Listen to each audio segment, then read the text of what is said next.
button as you come in. Welcome back to the vertical live stream. Say where you watch it from. Say where you're watching from. Yo, and say what's up in the chat for a shout out. All right, we are going to jump right in. Let me go. Where was I going here? To Cliff. Hold on, guys.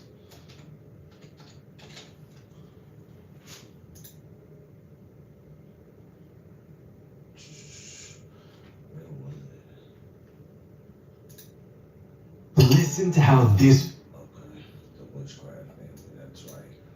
All right, I'll move that over here. All right, guys, all right. So we got all the things coming up, right? We got Donald Trump Jr. on Mamdani being the disastrous candidate. We got one of my favorites, John Fetterman, saying like, hey, I'm not a part of the Democrats' buffoonery. This crazy NBA scandal. So all the things we're going to go over really quick today. I'm going to play these clips for you guys because we got the weekend coming up. So I'm bringing you guys a lot of live streams this weekend. I'm not going to say how many, but you guys will see me hop on and off quite a bit. And that's just for just the consistency of me like reacting with you guys and not just like, not playing just the clips, but you guys having me here for a little bit more commentary. Not all the time, because sometimes people don't like commentary, like you pausing the video every 2 minutes, but that's part of being able to use someone else's stuff, right? I gotta do fair use. I gotta change it around. I gotta make it look different. So I like to bring you guys just the news because I want you to watch that, but I am going to be on here to react with you guys just a little bit more, just for the sake of like explaining things, hanging out with you guys longer. And my wife always says it. She's always like, your views go up a lot more when you're actually there, like when the people can see you. And I'm like, yeah, I can understand that. All right, guys. So with that being said, let's jump into some of the clips we're going over today. So we got Fox News. Hot off the press, shout out to Fox News. Donald Trump Jr., this is going to be disastrous. So he's talking in reference to Zohran Mamdani being the New York mayor. Yeah, it's looking like that's what's going to happen. I mean, I saw today that ex-mayor Eric Adams, still the mayor right now, Mayor Eric Adams endorses Andrew Cuomo. So I'm thinking to myself, well, anyone who wanted to vote for Mayor Eric Adams, that might sway them a little bit. There weren't a lot of older voters that went out first time around, and I know that for a fact because they wouldn't have been voting for Zohran Mamdani. So, I mean, here we are approaching November. I guess we'll just see how that turns out. Then we'll switch gears and we'll go over to some John Fetterman news. Still with Fox News, John Fetterman says, I refuse to be a part of this. So he's talking about the buffoonery that he believes is happening amongst the Democratic Party.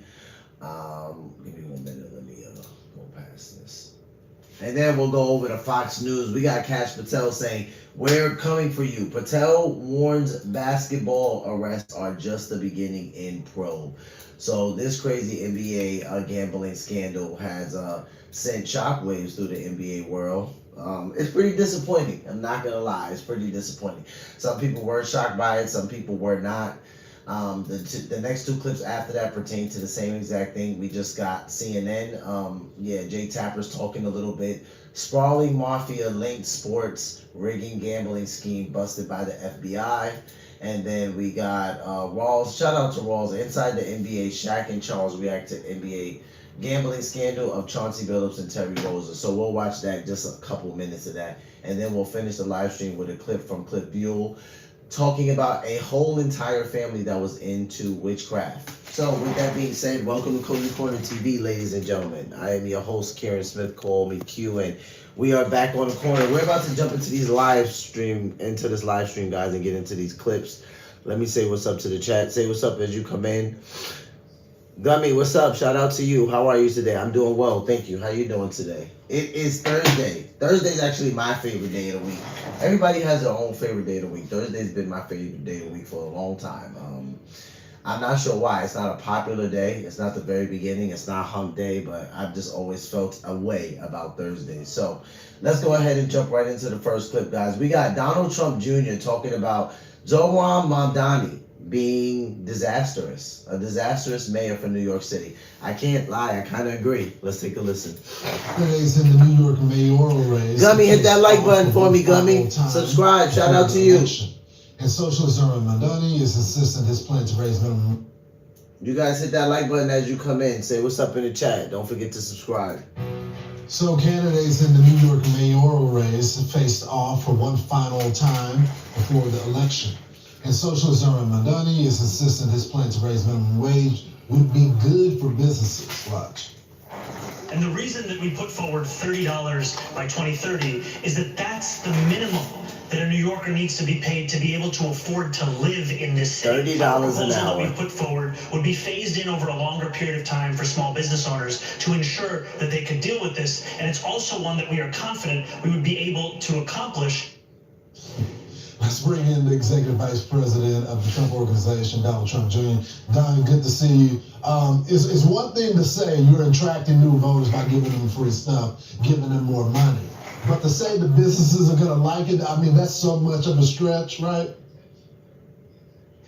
It's absolutely ridiculous. You've seen how this is played out in places like California, where Gavin Newsom did that with a lot of small business owners and a lot of fast food areas, other than when he was carving out his special interest donors. It didn't work out well. People were replaced with iPads. That's what's going to happen. The reality is small businesses cannot cover that kind of nut. They cannot pay someone $30 an hour to do menial work. It doesn't work that way. That's crazy. That's going to destroy those businesses. It's going to get rid of those jobs. They're going to be replaced with AI and technology in almost an instant, and you're going to compound the problem that New York is facing. So these are disastrous policies, Lawrence, that are going to not only crush business, but also crush the people they're intended to try to help. Don, you were raised in this city. You know it very well. Is it too late to stop him?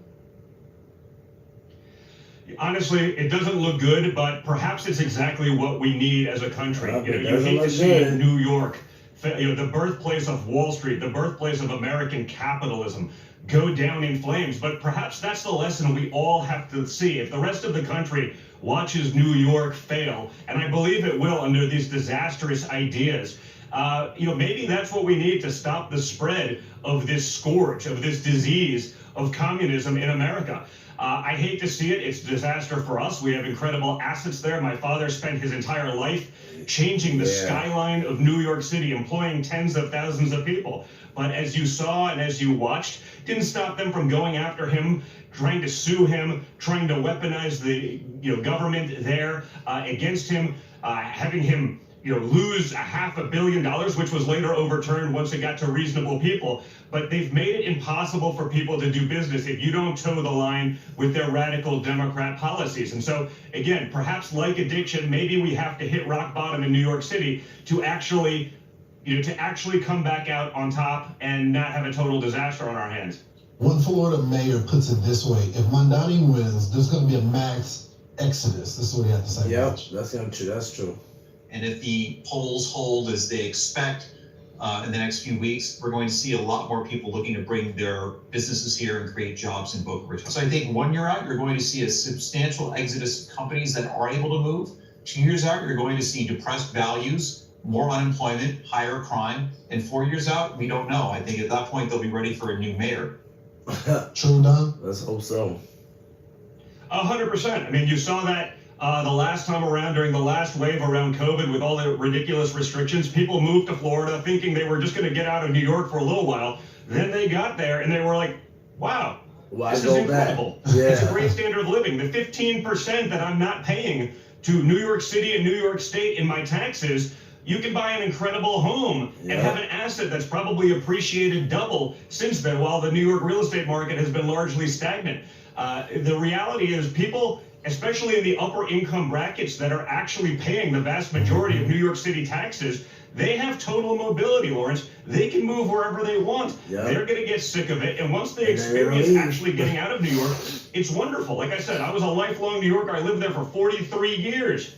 I left. I didn't think I'd like it. I didn't know what was going to go on. I got down to Florida. I said, you couldn't pay me to go back to New York. If you told me I could never go back there again, it wouldn't make a difference in my life whatsoever. And so I believe the stat I originally saw was like 18,000 people pay like 80% of the taxes in New York City and that area. Those people can go wherever they want. The disaster is going to be for those who have a decent job and a decent wage, but don't have the ability to not have to show up to the office every day, don't have the ability to get the hell out. Those people are stuck, and they're going to be trapped holding this bag. It's a disaster for them. It's a disaster for the middle class, and it's going to destroy the city from a safety and economic standpoint. So, Don, another topic that I want you to weigh in on is what's happening with the White House. It's getting renovated, free of charge. Your father's donating part of the funds, and then he's raising money as well to get it done. But people have been freaking out, specifically the median Democrats. Why? Because they're insane, Lawrence. They have nothing else to talk about anymore. They've lost the plot. They've stopped making any kind of sense. They've had to resort to violence because everything else they've tried to do is failing. The great irony of my father actually improving the White House, a construction guy, a guy that's known for building and building luxury, is actually improving the White House with private funding, his own and other donors. It's costing the taxpayer nothing. It's making the White House more usable. The White House is a beautiful place. It's an incredible building with incredible history, but it's actually very small, Lawrence. To be able to host bigger state dinners, to be able to do the deals around the world that are needed to create more jobs and commerce and trade deals, you need something like this. So the Democrats freaking out about it is absolutely insane. I think the greatest irony that I saw in all of this was Hillary Clinton talking about it being the people's house. Hillary Clinton, who with her husband literally had to return furniture and silverware that they stole from the White House. That was actually the property. That was crazy. Like when I heard that, I was like, man, I remember hearing something like that years ago, but I literally just thought it was like just stupid hearsay and it wasn't real. And then people started talking about it again when Donald Trump started doing this like construction to the White House, and I'm like, dude, wow. So Bill and Hillary, it was probably Hillary. I'm just saying, Hillary, you know you're out there a little bit, stealing forks and knives and couches. I'm like, wow, that's ratchet, Hillary. That's ghetto. The people, they took it with them after their term. They had to return it because people caught them stealing the furniture. She's the one that's leading the charge, complaining about this thing. It's absolutely nuts. This is for the betterment of the property. It costs the American taxpayer nothing, and it's going to add value, not just to my father's presidency, but to every president after him, because it's going to take some time to build. The reality is every president after him will get much more use and much more benefit from this incredible addition to the White House than anyone else. But again, these guys don't appreciate or understand irony, just like the No Kings rally we saw last week, where Democrats are out there, a king probably wouldn't let the government shut down, and a king certainly wouldn't allow himself to be prosecuted and persecuted for the last decade. He certainly wouldn't allow these protests to happen under his watch.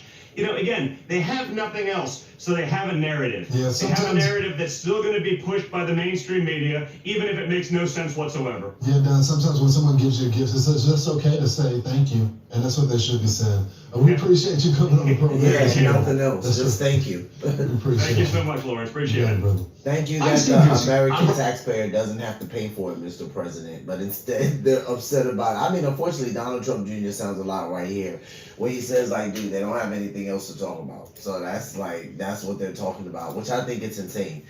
Because it's private funding, and if President Trump is doing it himself, I mean, it's not on the taxpayer dollar.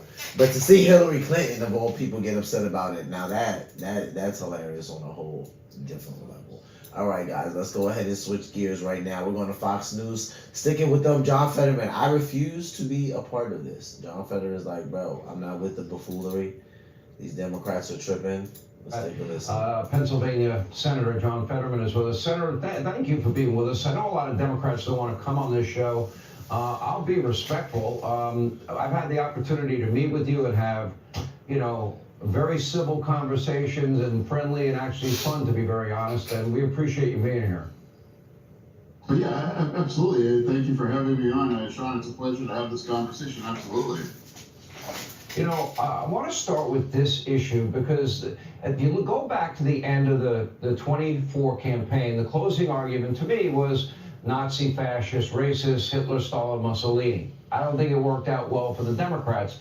And you actually said if you're looking for a Democrat, and this is what you said, that's going to call people Nazis, fascists, all these kinds of things, I'm not going to be that guy. Okay, I admire you for saying that. I'm not going to be the guy, saying those things about the left either. because, I mean, those are the worst adjectives you can use. But you've made a decision not to, but your party is going in the other direction. And they're saying it with regularity, and I'll play more tape later in the show today about it. What is going on? Why have they chosen that path when it didn't succeed the first time? Being hard-headed. I don't know why, Doing and what they I've wanna always do. refused to say that.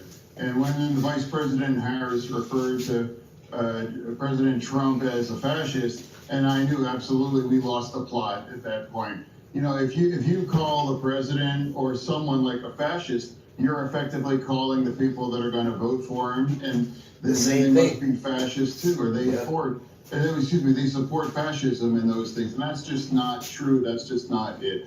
I happen to know, and I love a lot of people that voted for the president, and they're not fascists, they're not Nazis, they're not trying to destroy the Constitution, all those things. They just happen to have a different priorities, and they love our country in the same ways that Democrats do as well. So I refuse to do those kinds of a thing, because that kind of extreme kinds of rhetoric makes it easier for those kinds of extreme kinds of actions, even like what happened to poor Charlie Kirk and that. And now why you can't allow people to grieve and now use that an opportunity to criticize or to turn it into something. It's like, it's just basic humanity there. And like, we're forgetting that we need each other. We need each other here. And now I refuse to be a part of it and comparing people to Hitler and those things, because if that's what's required to win, then I refuse to. You just heard Democratic colleagues, family will suffer, but we need the leverage. Wow, that's a pretty impactful statement to me. Your thoughts? Yeah, I mean, you know, like I just said that, I just put that in my social, like 2 million Pennsylvanians depend on SNAP to helping feed themselves and their family. 2 million.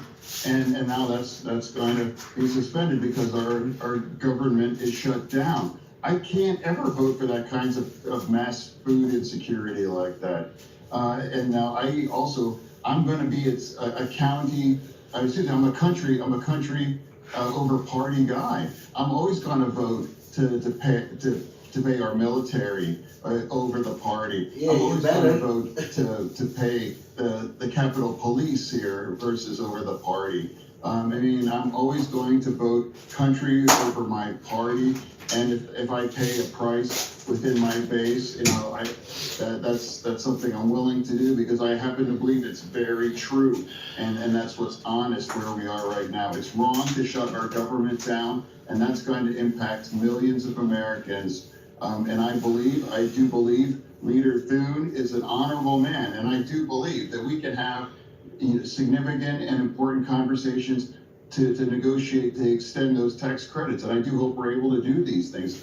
So for me, it's a core responsibility here as a senator to keep our government open, and I'm never going to vote to shut our government down, and I don't care if it's the Republicans or Democrats, whatever, it's wrong. How do you interpret Chuck Schumer? We've played montages on this program of him over the course of his entire career speaking out against a government shutdown. And now he's made the decision to do it. You came under heavy criticism when this happened back earlier in the year, as did he. But now he's changed course. Do you believe he's catering to a rise of radicalism in your party? Do you see a rise of radicalism in your... There's so many videos out there about Chuck Schumer and the Democrats talking years ago, talking about how closing down the government could be one of the worst things that they could ever do. And then now we're on the second longest shutdown in history. I'm like, okay, Democrats. I mean, I would say I can blame both sides a little bit, but I'm just like, dude, like, just come on. Thanks. I don't know what his views are, and I'll of course I'll respect whatever his views are, but you know, I'm not afraid to tell my truth, and if I'm going to pay a penalty, I'm not afraid of that. It's wrong to shut our government down, and then if I lose some support within the base, well, I'm going to be honest, and I'll be the Democrat that refused to lie to the base. And it's the right thing to shut the government down and to create these kinds of things. You know, I want to extend these tax credits and make health insurance more affordable, but I also refuse to vote to suspend SNAP for millions of Pennsylvanians in my state and across the entire nation. I refuse to do those things. Enter the Spedience Gym Monster, an all-in-one home gym solution that aims to deliver. You know, Senator, you've taken other bold stands. For example, you supported President Trump taking out Iranian nuclear sites. You've been an outspoken supporter of Israel.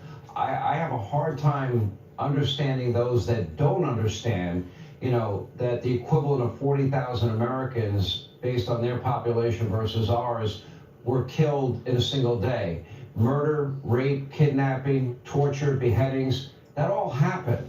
And if it happened in this country and we've been hit with hundreds of thousands of rockets, I ask everybody that is criticizing Israel, what would you expect America to do? What do you think is missing in terms of their thought process? I can't imagine why. You know, I believe my party betrayed Israel through that Gaza war.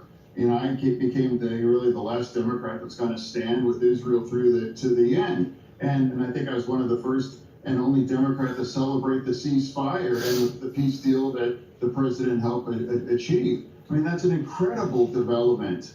You know, that's not about the politics. You know, that's amazing. I was the only Democrat that supported the Iranian nuclear sites. How could we allow Iran to acquire a nuclear bomb? I mean, again, I'm going to follow country over party through these things.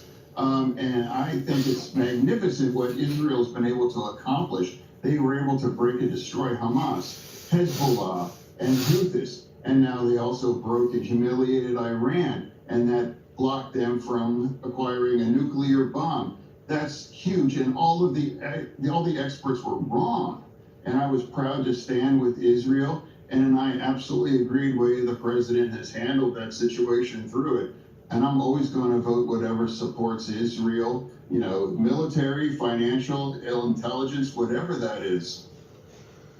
Yeah, you know, according to the bills, there's a report about your voting record. It's called GovTrack. You're the 17th most liberal member of the Senate in terms of legislation that you sponsored.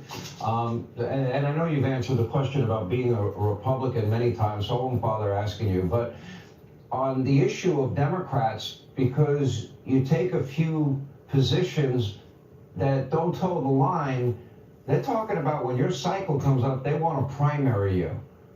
What is your response to them? I really, I'm not afraid of telling the truth. As I've said, I'll be the Democrat that refuses to lie to the base and pretend that this is right. You know, I'm proud to stand with Israel. I'm proud to say that we need to secure our border. You know, I think it's entirely appropriate to bomb the Iranian nuclear facilities. And now I refuse to call my fellow citizens as they're fascists or Nazis or those things. I mean, I will agree also that we must keep our government open. And if somebody wants to primary me, government shutdown, that's not it. It's like I'm going to go down being honest and telling you that this is wrong to do these kinds of things, and I refuse to do that. I think we need to be a big tent party. That doesn't sound like it. I mean, I'm a Democrat, and I know I thought it was a mistake. I'm sorry, Senator. I thought it was a mistake when Democratic senators voted against the largest tax cut in history. A lot of hardworking blue-collar workers in the Commonwealth of Pennsylvania, no tax on tips, overtime, or Social Security. I would think that they would have wanted that. Why would they be against that? Yeah, I actually love that no taxes on tips. You know, and that was all rolled up. I mean, that was all passed through a UC. 100 out of 100 of us agreed on those kinds of a thing. And I also happen to agree that I was concerned about cutting Medicaid. And in my Pennsylvania, rural healthcare was significant, and all those hospitals in those red counties are always struggling for that. We can agree and disagree on different things, but for me, I'm going to be the one kind of Democrat that's going to be, hey, I happen to believe these things, and if that moves against, my political interests, then I'm still going to be honest, and I'm going to just talk about what I happens to believe is the truth in these kinds of circumstances. And now I'm one of only 2 Democrats that's voting to keep our government open. I was the only kind of Democrat that fully supported Israel throughout all of it. John Fetterman is one of the few Democrats that has some sense. He's out of Pennsylvania. I like him. Some people don't like him for reasons that I think are foolish. Like, he doesn't like to wear a suit. I don't care about him wearing a suit. If everything crooked comes in a suit, he doesn't need to wear a suit. And I'm not saying that's the truth, but I'm just saying I don't need to harp on the suit that much. It's not a big deal to me. All right, Fox News, we're coming for you. Patel warns basketball arrests are just the beginning in probe. I'm like, you gotta be kidding me. Shook up the whole NBA world. Let's go. This is kind of crazy right here. Oh yeah, I got it muted right here. My fault, guys. My fault, Chad.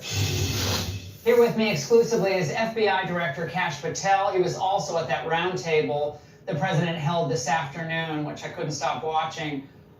Director Patel, thank you very much for joining us tonight. We're going to get to this bust of this gambling ring in a moment, but Governor Pritzker and others are creating these apps and databases to track ICE agents. Is there any movement in the administration to pursue, prosecution or charges against individuals who are impeding law enforcement to that capacity? And Laura, it's great to be with you, and absolutely, and because of the power of President Trump and the team that he has built, not just in the public sector, the government sector, but the private sector, he and our Attorney General have been able to go to these application companies and have these apps actually deleted and permanently removed. That's the immediate solution. But if these people continue to endanger the lives of law enforcement, you bet this FBI is going to chase every single one of them down. No one is allowed to touch a cop on my watch, and no one's going to touch a cop on our watch. And on the off chance that they do or participate in a scheme via an app or otherwise that does so, they will find themselves in handcuffs, just like so many of those that have tried to hurt law enforcement in the past. But now law enforcement is so well respected thanks to President Trump's leadership and the establishment of this Homeland Security Task Force. The American people are seeing what cops can do when you let them be cops. What if you can create your own website by saying, this is what I want? With Wix, you can. First up, let's talk about AI color themes. You can get any combos you want, bold and bright, minimalist and sleek, or something you didn't even think of. Just describe the vibe you want, or even use the colors of your logo, and let AI do its thing. Beautiful. Next up is the AI section creator. This is great for those website essentials like a contact section or a place to subscribe. Now, I'm running a sale, so I punch in some details, and just like that, I have a promo section. Functional and beautiful. I love it. What do you think Governor Pritzker's motivation is here? I mean, he's lying when he says that ICE is just indiscriminately picking up anyone who has brown skin or just because they look a certain way. That's not happening, but he repeats that over and over again, along with the Hitler and the Holocaust references and so forth. What do you think his goal here is ultimately? You've been watching this for years. Politics. It's just politics. Having to spend most of my time in D.C., you see that people will make political pot shots and go on the fake news and try to drown out the facts, which you highlighted, some of the great work of this Homeland Security Task Force, because they have Trump derangement syndrome. They want clean streets. They want a safer America. They want our kids to be freed from the savages of this criminality that has drowned our country these last 4 years. But they just don't want President Trump leading the charge to do it. And that's how superficial and shallow these guys are. But thankfully, the FBI doesn't work for Pritzker or any one of these other politicians. We work for the American people, and we're going to be on the streets like we've been on the streets in places like Memphis and Virginia and Chicago and St. Louis and so many other places, Dallas and New York, where we're getting the job done. Remember, this FBI has arrested 28,000 violent felons this year alone. That is double from the same time period last year. And that's just simply results from law enforcement, state and local, being led by this FBI to get after this problem.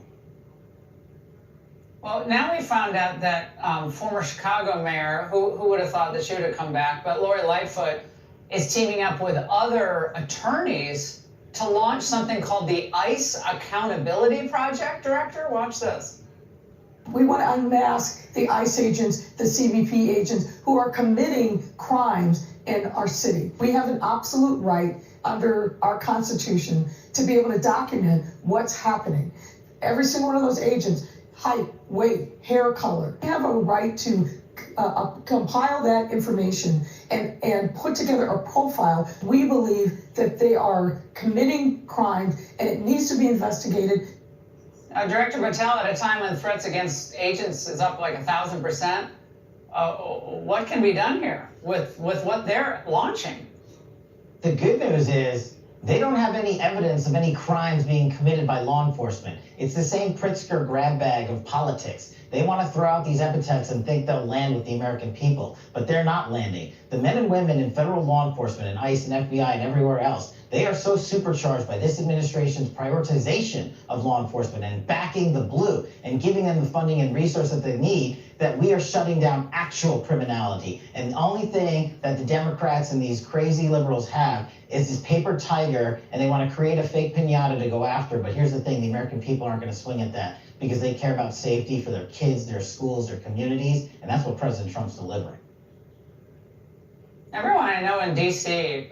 who goes out regularly is so happy. I mean, they might, even if they don't like Trump, they just like what's happening in D.C. Ditto in Memphis, and it would continue if this was allowed. I mentioned this in an angle, Director Patel. U.S. forces continuing to strike these drug smuggling boats in the Caribbean and now in the East Pacific. So what is the FBI doing for its part to track those on U.S. soil who would have received those shipments, given the intel that I know we're learning from these? We are taking them down. Just look at what we've done in these 7-8 short months that we've been in charge here. We've seized 1,900 kilograms of fentanyl, enough to kill 125 million Americans. We see something like 50,000 kilos of cocaine. That's just the FBI, not the task force, not other agencies at the DOJ, just the FBI. We're working with the military and the Secretary of War and the intelligence communities to track and reverse engineer where these drugs are supposed to be and stopping them not only at the source, but the destination. And then we are arresting every single person in between that the Secretary of War doesn't annihilate in the open ocean to make sure that our communities are safe and free of this poison that is killing hundreds of thousands of Americans. We have been over this with our entire interagency partner working group, and it is being borne out in the meeting you saw today at the White House, the results. We've been covering all the out-of-control Antifa protests in places like Portland for months now. And we exposed this safe house last night that's just a 2-minute walk away from the ICE facility. Is the FBI looking into the funding of all of these kind of support groups and networks that are making this a constant disruption and threat to ICE possible? I'm glad you asked that. One of the cornerstones of my leadership at the FBI has been simple. Follow the money, not just for narco-terrorism, not just for international terrorism, not just for human traffickers, but follow the money for everything. And what we've done is built out an enterprise network investigation using law enforcement and search warrants to go out and trace who's funding these people, because it doesn't happen automatically and overnight. It is organized, and we are going to start charging and arresting people who funded these Antifa groups and other groups like Antifa because they are domestic terrorists, and we will treat anyone who participates in that scheme as such.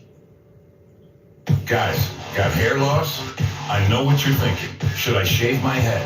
Comb it over? Wear a hat? Just stop. This isn't 1970. Keep your hair and your confidence, because Bosley, America's #1 hair restoration experts, can give you your real hair back permanently. Check them out, because they're giving away an absolutely free consultation and a free... And Director, I want to turn to this massive mafia-linked NBA gambling ring. That was so out of pocket. Like, it surprised me today. You announced it today, 2 operations, Nothing But Net and Royal Flush, they were called.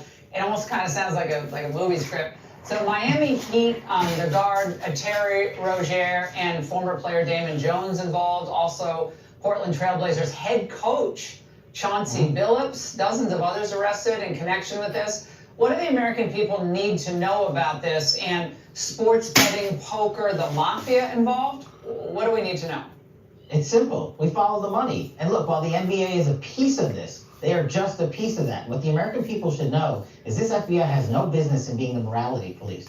We are the police and the enforcement of the laws. If you break the law, we're coming for you, whether you play in the NBA, coach in the NBA. And these individuals got in bed with La Casa Nostra and 4 of the 5 major crime families in New York City to create gambling empires, to rob people of their money, to extort people, to commit acts of wire fraud, to rig games and poker games and basketball games just so they can make a few extra bucks. And then they had the protection of the mafia in New York around this country so that they could continue this scheme to fleece innocent victims of tens of millions of dollars. That's what the FBI and the American people need to understand, that we showcase today a nationwide takedown of over 30 individuals involved in this scheme. And we are doing it because they committed acts of illegality. It has nothing to do with legal gambling. And it has everything to do with those in positions of power in places like the NBA getting in bed with La Casa Nostra and committing acts of extortion, fraud, money laundering, and wire fraud, and so many other crimes. And this investigation, by the way, today, this massive takedown that the FBI led in multiple jurisdictions, coordinating arrests across dozens of cities, is just the start. This investigation is very much ongoing. And as I said at the news conference in New York today, if you didn't do anything wrong or illegal, there's nothing to worry about. Yeah. And so when people start chirping at us that we're coming after them for sports betting and the like, they're sounding to start like Governor Pritzker, who's just looking for a pot shot on TV. How long has this investigation been going on? Did an informant tip you off? Well, I can't get into the nature of how we got onto this, but it's been going on for some time. As you can imagine, ferreting out a system where they literally had scanners at the poker tables, where they literally had professional athletes in the NBA walk off the court so their proposition bets could be met, is a coordinated scheme with La Casa Nostra and the individuals that we arrested today. And it's been going on for some time. And we are going to continue to work this investigation and those that have been arrested today to make sure that illegal gambling empires embedded with La Casa Nostra are brought down, whether they're in the NBA or anywhere else. Yeah, down the street. And by the way, this was so wild. Stephen A. Smith, the sports commentator, suggested that this was revenge from the president for all the kind of left-wing activism of the NBA. Your response to that, 15 seconds. I'm the FBI director. I decide which arrests to conduct and which not to conduct. That may be the single dumbest thing I've ever heard out of anyone in modern history, and I live most of my time in Washington, D.C. It's right up there with Adam Schiff. We arrest people for crimes. Crimes. All right, Director Patel. Shout out to Kash Patel. So we do. It's crazy, like getting involved with mafia families, though, man. All right, that's it. We're gonna have Jake Tapper, and then after that, we're gonna jump to like the last 2 videos of the live stream because I want to save that for the next live stream we get into. All right, switching to CNN. Jake Tapper, we got here. Sprawling mafia link sports. Let me get really closer. I don't have my glasses on, guys. Sprawling mafia link sports rigging gambling schemes busted by the FBI. Let's take a listen. A sprawling FBI probe into mafia-linked gambling and sports rigging schemes are sending shockwaves across the NBA and the United States. This is all part of 2 different major federal investigations dubbed Operation Nothing But Bet and Operation Royal Flush.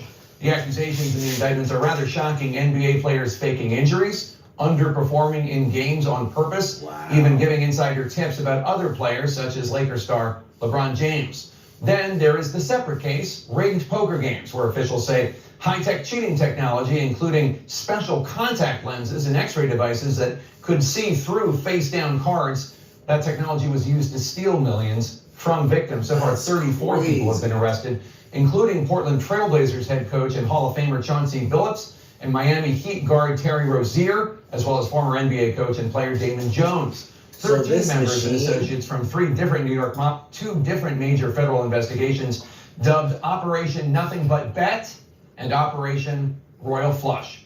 The accusations and the indictments are rather shocking. NBA players faking injuries, underperforming in games on purpose, even giving insider tips about other players such as Lakers star LeBron James. Then there is the separate Insider case, tips. rigged poker games, where officials say high-tech cheating technology, including special contact lenses and X-ray devices. Special contact lenses and X-ray devices for poker games. Dude, that is crazy.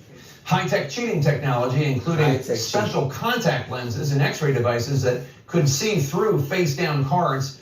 That technology was used to steal millions from victims. So far, 34 people have been arrested, including Portland Trailblazers head coach and Hall of Famer Chauncey Billups and Miami Heat guard Terry Rozier, as well as former NBA coach and player Damon Jones. 13 members and associates from 3 different New York mafia families. Yes, I'm talking about that mafia, the Gambino and Genovese crime families, among others, also arrested. CNN's Bryn Gingras has more on the arrests and the shocking allegations that are making the NBA season's opening week rather unprecedented.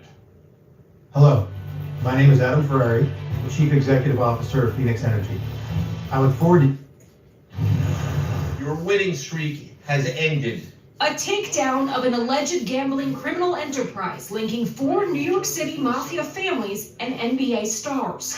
Welcoming Chauncey to the Hall of Fame. Portland Trailblazers head coach and Hall of Famer Chauncey Billups, Miami Heat star Terry Rozier, and Cleveland Cavaliers alum Damon Jones, among more than 30 people arrested for their alleged involvement in one of 2 elaborate schemes involving illegal betting on NBA games or rigged poker games. Let's not, mince words. This is the insider trading saga for the NBA. One document describing That's Rozier and Jones sending insider tips on players and teams, such as whether a player, including Rozier himself, was going to be sidelined or sick, placing bets to favor their odds and maximize profits, and then allegedly laundering their winnings, totaling millions of dollars. They placed wagers on unders on players to score less, rebound less, assist less, using information that was not yet public. In some instances, players altered their performance or took themselves out of games to make sure that those bets paid out. In a second scheme, Billups and Jones allegedly teaming up with members of La Cosa Nostra crime families in underground poker games. The scheme targeted victims known as, quote, fish, who were often lured to participate in these rigged games by the chance to play alongside former professional athletes. That's crazy. All right, and I'm gonna stop that one right there too, because we could save that for the next live stream tomorrow. Let's listen to Cliff Buell. Switch to the last clip of the live stream, guys. Cliff Buell, whole family was in witchcraft, so we try to end the live stream over here with a Christian clip every single night. So if it's not from Cliff, it's from somebody else. This family was into witchcraft, and then things changed for them. Let's take a listen. Listen to how this former witch explained why she knows Jesus is the truth. Watch. Back when you were a witch, or certainly when your ancestors were witches, they would feel spirits and things, but they thought it was all nice and good and comforting and protecting and all the rest of it. So now you're saying much the same thing. You're saying I still have a spiritual sense. I feel comforted and protected. I think I'm doing good. So how do you know that you're on the right track now when you were mistaken about being on the right track before? Well, it's clearly, for me, it's clearly obvious. When I was involved in that, I was depressed. We were involved in drugs. We had addictions. We were having nightmares. There was oppression in my family. There was values in my life. The Lord has completely restored me and my family, not only me. We don't have addictions. We are not involved in drugs, no depression. No, I don't have those type of nightmares. I don't have sleep paralysis. I don't have that. You had that too, sleep paralysis? It was everything. It was that season that it was so strong. Listen to how this former... Wow, nightmares, sleep paralysis, addictions. She said when her family was involved in witchcraft, all of that is something that was also in the family. And he asked, well, how do you know that you're on the right track now, being with Jesus versus when your family was in witchcraft? And she just says, because all of those things aren't there. Like, we don't have the addictions, we don't have the drugs, we don't have the nightmares, the sleep paralysis, the sleepless nights. I'm like, wow. And knowing, having a relationship with God and being familiar with this, you know that all of these things are possible in your life. As your relationship with Christ gets stronger and as you grow in him. It's crazy because I grew up around so much witchcraft. So this was something that resonated with me so much. And I wouldn't say in my family per se, but there's forms of witchcraft. So I could say, yeah, but I grew up around like real hardcore witchcraft, like where people had like, Growing up in New York, you see a lot. So people would have like stages set up and like, you know, things dedicated to people and animals that they would kill and set on the altars and things like that. Like, it was pretty crazy, but that's a live stream for another day. All right, guys. So we will be back tomorrow with the daily live stream. Tomorrow we'll be back with 2 live streams. And who knows, maybe a surprise one. We will see. But I will see you guys tomorrow. So until then, take care of yourselves, take care of one another. Love yourselves, love one another, and be peaceful. And don't forget to tell somebody about Jesus today. Peace.